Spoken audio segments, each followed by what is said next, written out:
میں نے جو تمہیں حکم دیا تھا اس کو تم نے کر کے دکھا دیا ہے، یقیناً تم میرے امتحان میں کامیاب ہو گئے ہو۔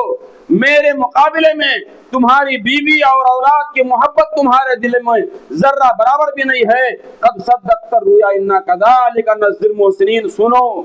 یہ میں نے قیامت تک کے لیے اس قربانی کو برقرار رکھا ہوا ہے۔ حضرت جبریل امین علیہ الصلوۃ والتسلیم کو اللہ نے حکم دیا، ابراہیم جبریل جلدی جاؤ،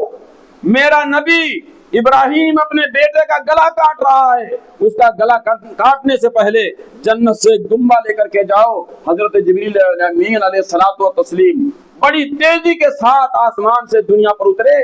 اور ابراہیم علیہ الصلوۃ والتسلیم سے کہا، اذبح ھذا ولا تذبح اسماعیل، اے ابراہیم تم نے اللہ کی محبت کو سچ کر کے دکھایا ہے، اللہ کے حکم کو پورا کر کے دکھایا ہے، اس لیے اللہ رب العالمین صرف اور صرف تمہارا امتحان لینا چاہتا تھا،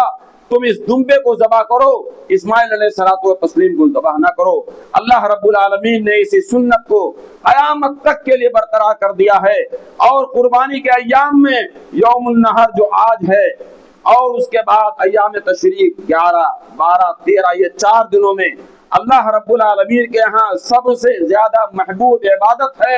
اللہ کے راستے میں خون بہانا، جانور کی قربانی پیش کرنا۔ لیکن ایک نصیحت ہے آپ لوگوں کو، سب کے لیے، نوجوانوں کے لیے بھی، کہ اللہ کے واسطے جو آپ قربانی کرتے ہیں صرف اللہ کے لیے کرتے ہیں، اس لیے قربانی کرتے ہوئے، ذبح کرتے ہوئے جانور کو اس کا بھی فوٹو کبھی نہیں لینا چاہیے، نہ اور دوسرے جگہوں پر سوشل میڈیا پر اس کو بھیجنا چاہیے تاکہ دوسرے لوگوں کو تکلیف بھی ہو، اور اللہ رب العالمین اس چیز کو نہیں چاہتا ہے۔ اللہ کہتا ہے لَن يَنَالَ اللَّهَ لُحُومُهَا وَلَا دِمَاؤُهَا وَلَكِنْ يَنَالُهُ التَّقْوَىٰ مِنكُمْ، جو خون گرا، جو گوشت تم نے کھایا،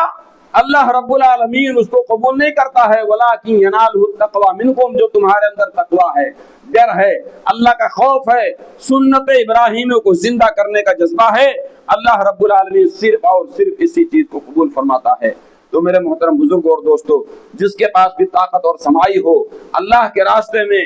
آج کل پرسوں نرسوں 4 دن جتنا جس سے ہو سکے اللہ کے راستے میں جانور قربان کرے۔ اللہ رب العالمین سے دعا ہے، اللہ رب العالمین ہم تمام مسلمانوں کو صرف تجھے خوش کرنے کے لیے قربانی کرنے کی توفیق عطا فرما۔ اے اللہ رب العالمین ہمارے اوپر جو ظلم کے بادل چھائے ہوئے ہیں، ہمارے اوپر جو مظالم ڈھائے جا رہے ہیں، اے اللہ رب العالمین تو اپنے فضل و کرم سے